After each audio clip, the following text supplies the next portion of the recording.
Shalom jemaat yang dikasihi oleh Tuhan. Bersyukur karena atas penyertaan Tuhan kita dapat berkumpul pada hari ini untuk memuji dan memuliakan nama-Nya. Saya undang jemaat untuk bangkit berdiri. Mari bersama kita siapkan hati kita dengan mengambil saat teduh.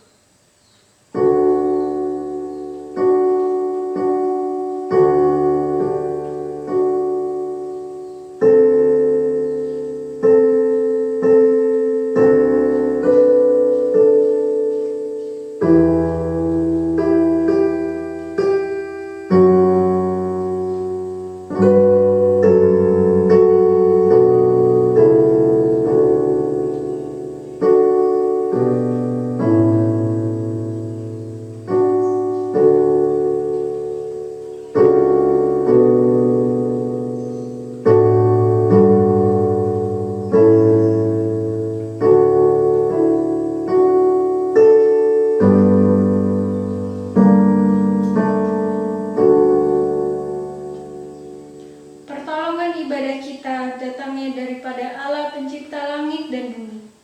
Turunlah atas kita kasih karunia dari Allah Bapa, Allah Putra dan Allah Roh Kudus, menyertai ibadah kita dari awal hingga pada akhirnya. Amin.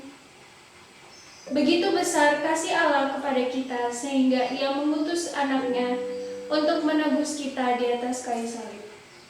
Nama Yesus adalah nama yang penuh kuasa di atas segalanya dan yang memerintah segala bangsa sampai selamanya. Mari bersama kita pujikan lagu Terpujilah Nama Allah.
Bersorak-sorailah, hai orang-orang benar dalam Tuhan, sebab memuji-muji itu layak bagi orang-orang jujur. Jemaat, saya persilakan duduk. Jemaat yang dikasihi oleh Tuhan, Tuhan Yesus begitu mencintai kita, anak-anaknya, dan kita perlu ingat bahwa Dialah satu-satunya juru selamat dan penebus hidup kita. Mari bersama kita pujikan lagu Yesus Ku Cintamu. Ku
doa pengakuan dosa. Ya Tuhan, terima kasih karena Engkau selalu mencintai kami dan selalu menyertai hidup kami. Pada saat ini kami ingin datang ke hadirat-Mu untuk mengakui segala kesalahan dan dosa yang telah kami lakukan di hadapan-Mu. Kiranya Engkau berkenan mengampuni kami dan menuntun hidup kami agar kami dapat tetap setia kepada-Mu. Di dalam nama Tuhan Yesus, kami telah berdoa. Amin.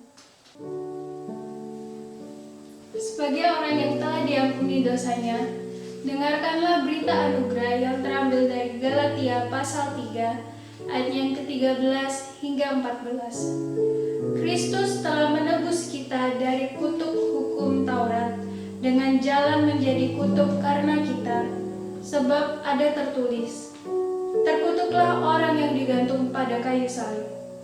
Yesus Kristus telah membuat ini supaya di dalam Dia berkat Abraham sampai kepada bangsa-bangsa lain, sehingga oleh iman kita menerima roh yang telah dijanjikan itu.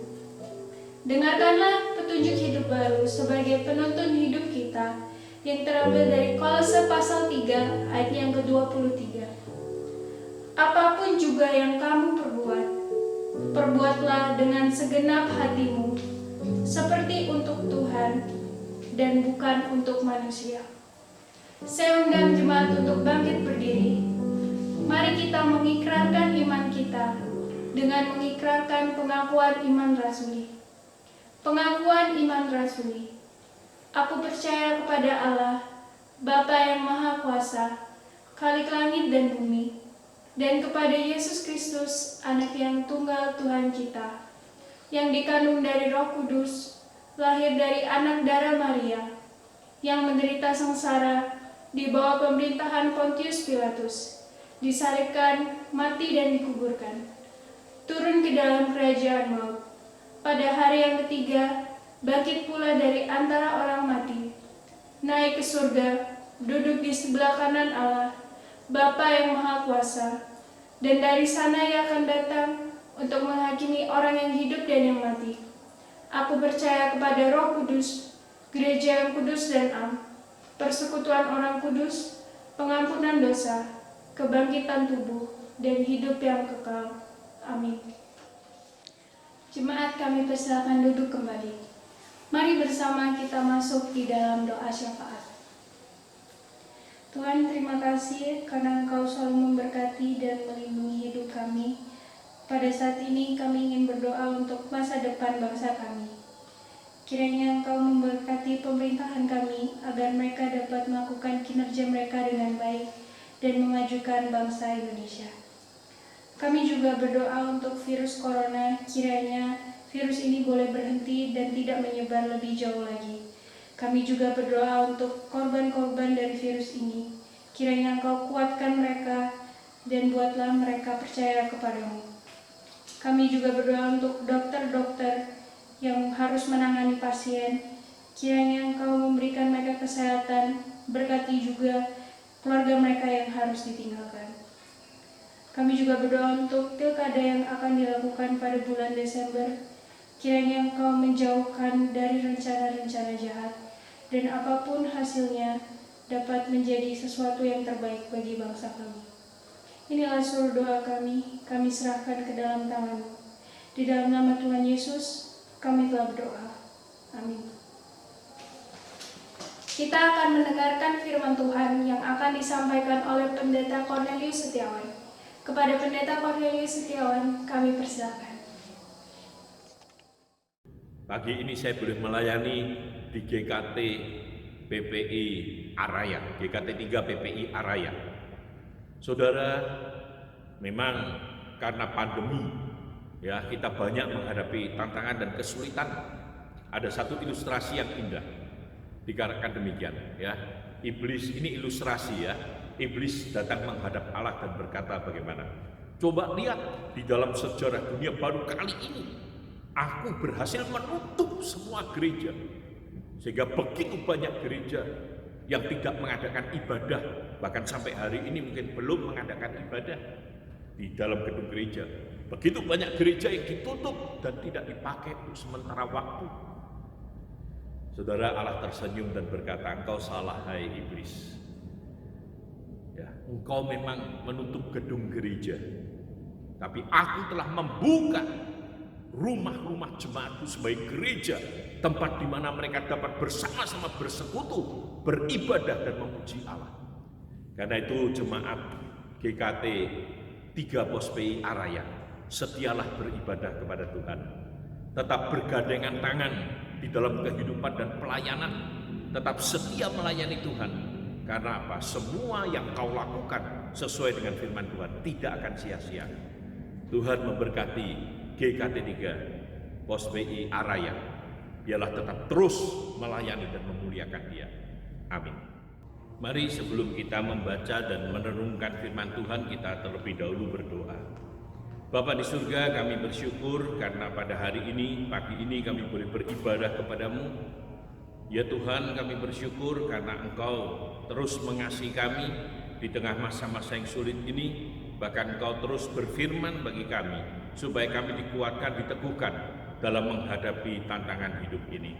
Kami berdoa, bila sebentar kami akan membaca dan merenungkan firman-Mu, biarlah Roh Kudus-Mu Kau curahkan bagi kami, mengurapi hamba-Mu agar menyampaikan firman-Mu yang kudus dan benar, dan mempersiapkan jemaat-Mu di mana saja mereka berada, untuk mereka juga boleh diberkati melalui firman-Mu.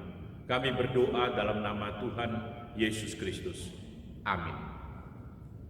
Mari kita membuka di dalam 1 Timotius pasal 2 ayat 1 sampai ayat yang ke-7. Demikian bunyinya. Pertama-tama aku menasihatkan, naikkanlah permohonan, doa syafaat, dan ucapan syukur untuk semua orang, untuk raja-raja dan untuk semua pembesar, agar kita dapat hidup tenang dan tentram dalam segala kesalehan dan kehormatan.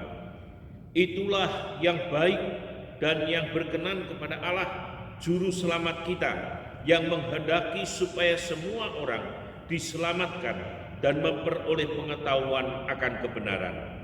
Karena Allah itu esa dan esa pula Dia yang menjadi pengantara antara Allah dan manusia, yaitu manusia Kristus Yesus, yang telah menyerahkan dirinya sebagai tebusan bagi semua manusia itu. Itu kesaksian pada waktu yang ditentukan. Untuk kesaksian itulah aku telah ditetapkan sebagai pemberita dan rasul. Yang kukatakan ini benar, aku tidak berdusta, dan sebagai pengajar orang-orang bukan Yahudi dalam iman dan kebenaran.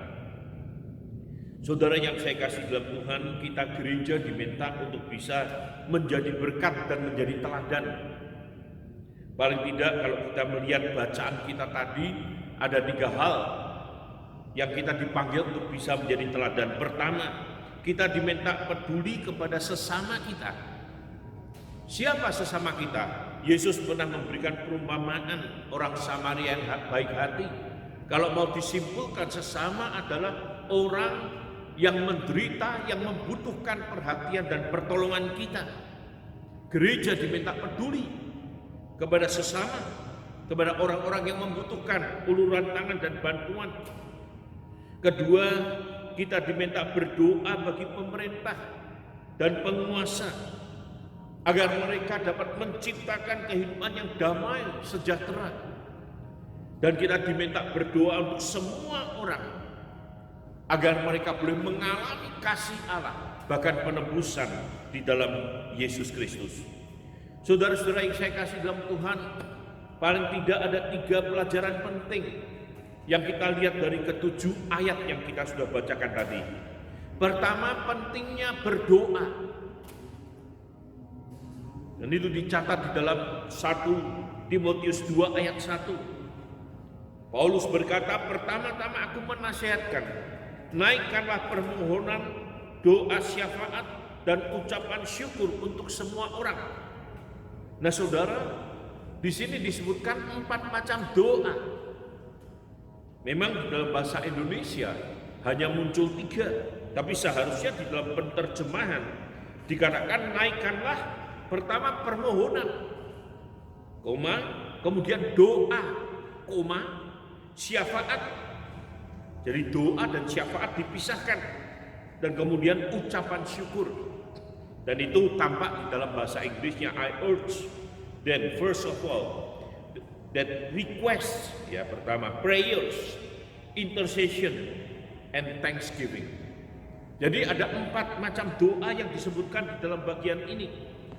Kita diminta oleh Paulus dalam pembukaan, dikatakan dia menasehati. Pertama-tama, ya menasehati ini sebetulnya katanya juga bisa berarti didesak, diminta, didorong dengan sungguh untuk pertama-tama berdoa. Nah, kata pertama-tama ini bukan urut-urutan, ada pertama, ada kedua. Tapi pertama-tama ini artinya yang paling penting yang harus kita lakukan, yaitu berdoa. Seperti tadi saya katakan dalam ayat pertama ini disebutkan ada 4 doa yang harus kita naikkan. Yang pertama permohonan. Doa permohonan ini berkaitan dengan kebutuhan kita. Kebutuhan misalnya akan makanan, pertolongan, perlindungan, pergumulan, masalah yang kita hadapi, kita boleh datang dan memohon kepada Tuhan. Kedua, doa. Kita tahu berdoa adalah komunikasi dengan Tuhan, sehingga kita diminta untuk datang mencurahkan isi hati kita kepada Allah. Isi hati kita bisa susah, sehingga kita berkeluh kesah dan memohon pertolongan Tuhan. Tapi isi hati kita juga bisa senang, sehingga kita bersyukur memuji Allah atas karya dan berkat-Nya. Yang ketiga, doa syafaat, di mana kita diminta untuk menaikkan doa bagi orang lain. Intinya orang lain, ya seperti yang dilakukan di dalam ibadah jemaat. Doa syafaat adalah mendoakan pemerintah, mendoakan gereja di seluruh dunia, mendoakan masyarakat, mendoakan bencana, keamanan politik dan sebagainya, sebagai tanggung jawab kita sebagai orang percaya untuk berdoa bagi orang-orang di sekeliling kita. Keempat, doa ucapan syukur, di mana kita diajar untuk bersyukur kepada Allah atas berkat-Nya, pemeliharaannya, pertolongannya. Bahkan lebih dari itu, kita diminta dengan yakin berdoa memohon kepada Dia, dan Dia pasti akan memenuhi kebutuhan kita, yang membuat kita boleh bersyukur dan memuji Allah atas anugerah dan berkat-Nya. Jadi ada 4 hal berdoa yang penting yang perlu diperhatikan oleh jemaat Tuhan. Mereka diminta untuk berdoa, ya, menaikkan permohonan mungkin bagi diri sendiri. Mereka diminta berdoa sebagai komunikasi dengan Allah. Jadi bukan hanya pada saat butuh datang dan berdoa. Mereka diminta menaikkan doa syafaat.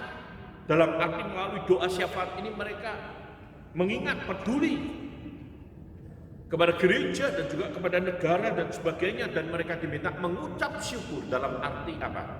Bahwa segala berkat pemeliharaan, kekuatan, pertolongan, sekalipun kita menghadapi kesulitan, tantangan dan pergumulan, kita diminta untuk tetap bersyukur. Yang kedua, kita diminta berdoa bagi semua orang. Di dalam ayat yang kedua yang tadi kita sudah baca, ditegaskan hal itu. Doa-doa tersebut harus dinaikkan untuk semua orang. Dan di sini Paulus secara lebih spesifik berbicara siapa yang dimaksudkan yang harus didoakan. Pertama dikatakan berdoa bagi raja-raja. Dalam konteks ini, ya secara khusus adalah kaisar. Ya, kaisar Romawi yang saat itu memerintah. Berdoa untuk pembesar-pembesar, maksudnya orang yang punya otoritas, atau bahasa Indonesia tepat menerjemahkan dengan penguasa, orang yang punya kuasa. Dan orang yang punya kuasa ini adalah yang dari tingkat tertinggi sampai tingkat terendah, yang memang orang-orang yang membuat keputusan. Kita berdoa bagi mereka untuk mereka bijak mengambil keputusan-keputusan yang ada. Bahkan kita berdoa untuk semua orang supaya mereka dipulihkan relasi dan hubungan mereka dengan Allah. Saudara, sangat menarik sekali. Karena sekalipun begitu banyak tantangan yang dialami oleh gereja, dialami oleh Paulus, penganiayaan yang dialami, dia tetap minta kepada jemaat untuk berdoa. Berdoa untuk Kaisar. Pada masa itu berarti kemungkinan besar Kaisar Nero yang menganiaya orang Kristen. Bahkan mungkin Paulus dan Petrus mati di bawah Kaisar Nero. Berdoa untuk penguasa. Mereka yang punya kuasa, yang punya otoritas yang banyak juga menghalangi pelayanan Paulus. Tapi Paulus diminta untuk berdoa bagi mereka. Supaya apa? Mereka diberikan kebijaksanaan dari Tuhan untuk memerintah dan menata dunia atau negara, supaya mendatangkan damai sejahtera dan ketenangan bagi seluruh masyarakat. Jadi tujuan untuk mendoakan orang lain, mendoakan kaisar, raja, pembesar, penguasa, jelas. Agar apa? Yang pertama, kita hidup damai dan tentram. Dan bukan hanya hidup damai dan tentram, tapi juga di dalam kesalehan dan kehormatan. Dalam arti kita hidup benar di hadapan Allah dan hidup dengan hormat dalam arti memuliakan Allah. Kedua, dikatakan tujuan logis dari doa tersebut adalah untuk menyenangkan Allah, juru selamat kita. Karena apa? Karena melalui doa ini kita mengingat, mendorong, membawa orang-orang datang kepada Allah supaya mereka mengalami pemulihan dan mereka memperoleh pengetahuan tentang kebenaran. Yang ketiga dan yang terakhir, kebenaran yang menyelamatkan. Ya, Paulus beralih dari pentingnya doa kepada sebuah kesimpulan. Pada saat kamu berdoa bagi sesama, bagi orang-orang yang ada di dunia ini, ingat supaya mereka punya hikmat bijaksana. Bahkan mereka supaya terbuka pikiran mereka untuk punya pengetahuan tentang kebenaran. Dan kebenaran itu adalah kebenaran di dalam Kristus. Sehingga yang ketiga, Paulus berbicara tentang kebenaran yang menyelamatkan. Ayat 5 sampai ayat yang ke-7. Kalau mau disimpulkan, 3 ayat itu menjelaskan. Yang pertama, kita memiliki satu pengantara. Satu pengantara yang akan membawa kita bertemu atau dipulihkan relasinya dengan Allah. Dan kita tahu pengantara itu adalah Yesus Kristus.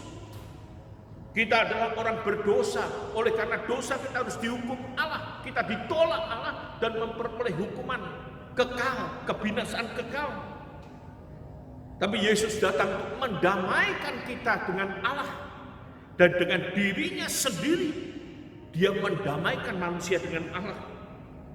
Kristus mati di atas kayu salib, menggantikan kita menanggung hukuman.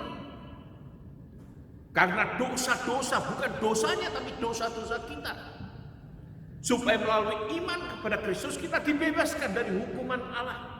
Dari hukuman kekal, dari belenggu dosa. Dan ini adalah kerinduan Allah di dalam kasihnya kepada manusia yang mencari dan menyelamatkan yang hilang. Dan kita diminta terus berdoa untuk sesama kita, untuk orang lain, supaya mereka pun juga dibukakan mata mereka untuk bisa menemukan kebenaran Allah. Dan di dalam ayat ke-7 Paulus menegaskan dengan penuh keyakinan bahwa apa yang dia katakan benar dan dia tidak berbohong. Dalam 1 Timotius 2 ayat 7 dikatakan, untuk kesaksian itulah aku telah ditetapkan sebagai pemberita. Dia sadar dia memberitakan Injil, memberitakan kebenaran karena ditetapkan dan dipanggil oleh Allah sendiri. Sehingga dia akan melaksanakan tugas tanggung jawabnya dengan baik dan setia. Bahkan bukan itu saja, dia katakan, aku dipanggil untuk menyampaikan kebenaran.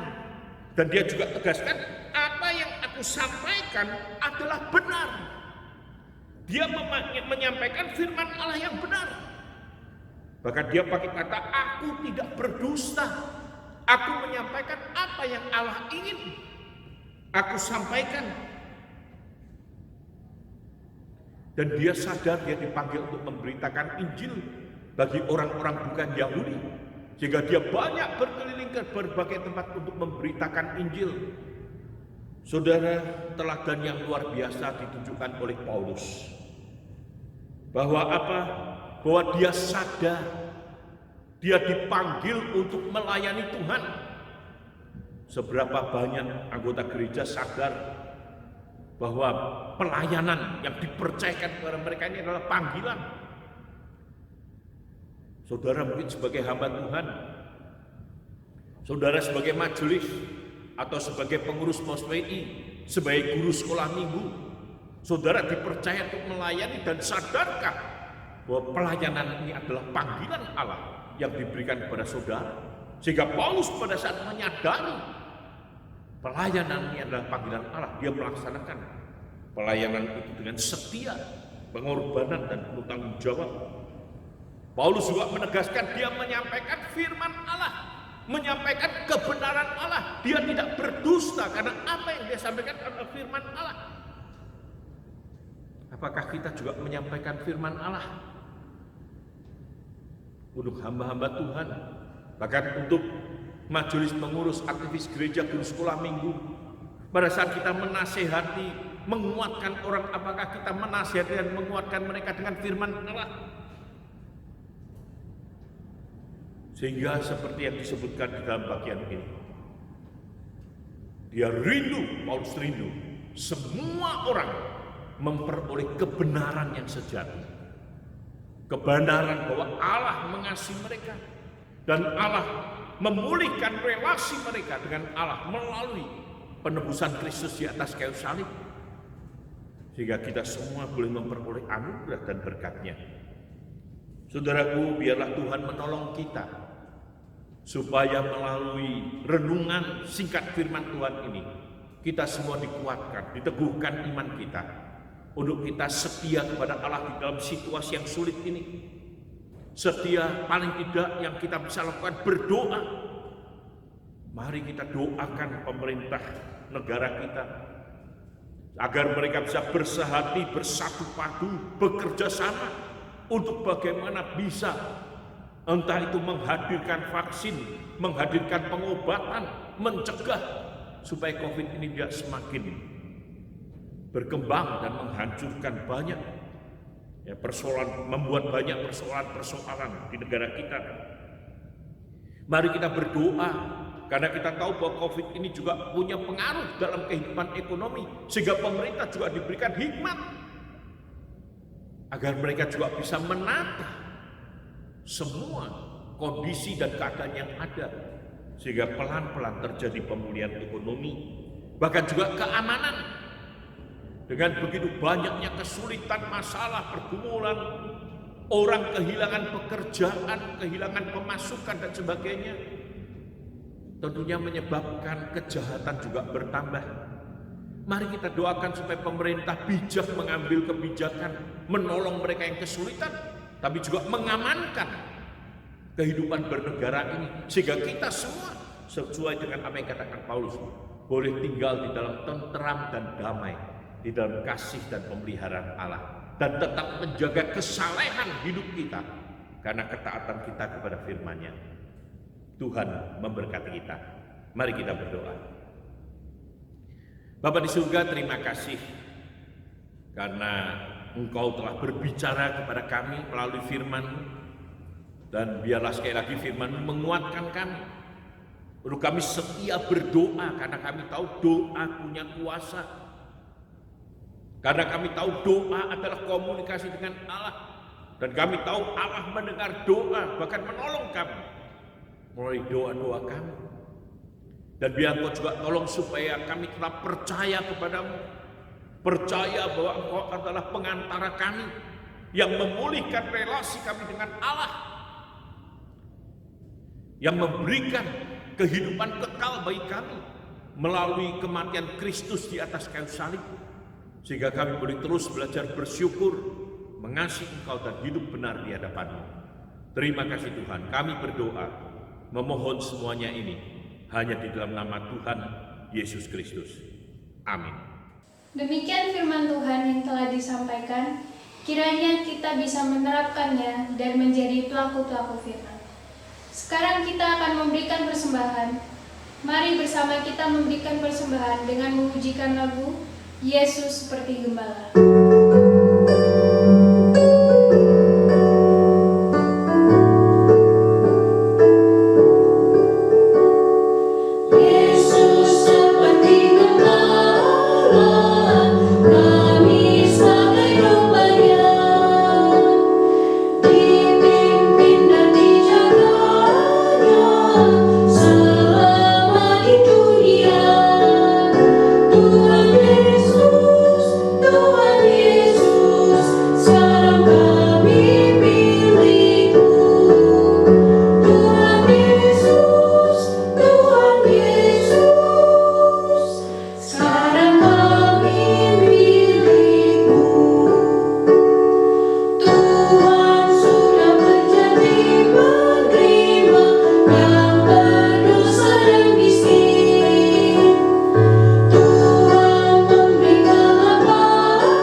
Kiranya Engkau memberkati persembahan ini sehingga bisa berguna bagi kemuliaan nama-Mu. Di dalam nama Tuhan Yesus kami telah berdoa. Amin. Mari bersama kita terus mengikuti protokol kesehatan dengan menjaga jarak, mencuci tangan, dan selalu menggunakan masker. Mari bersama kita juga tetap tekun untuk membaca Alkitab, berdoa dan beribadah, serta melayani Tuhan dengan melayani sesama. Saya undang jemaat untuk bangkit berdiri. Kita akan mengakhiri ibadah dengan menaikkan pujian doksologi dan menerima doa berkat yang akan dipimpin oleh Pendeta Agatman. Kepada Pendeta Agatman kami persilakan.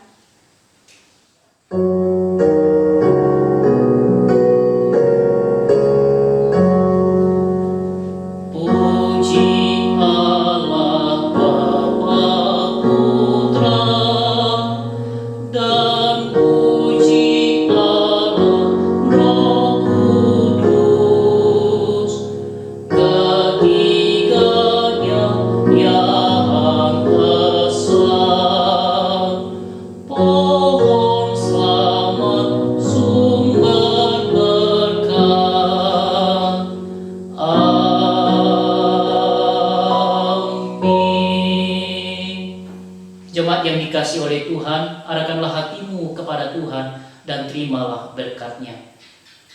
Kiranya berkat daripada Allah Bapa, kasih sayang daripada Kristus Tuhan, pertolongan penghiburan daripada Allah Roh Kudus menyertai saudara semua mulai hari ini sampai Tuhan Yesus datang untuk kedua kalinya.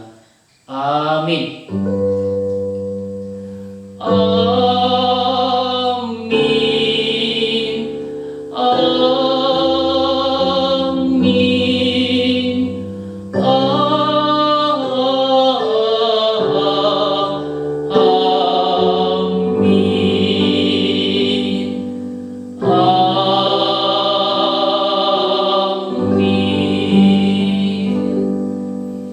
Kebaktian selesai, selamat hari Minggu.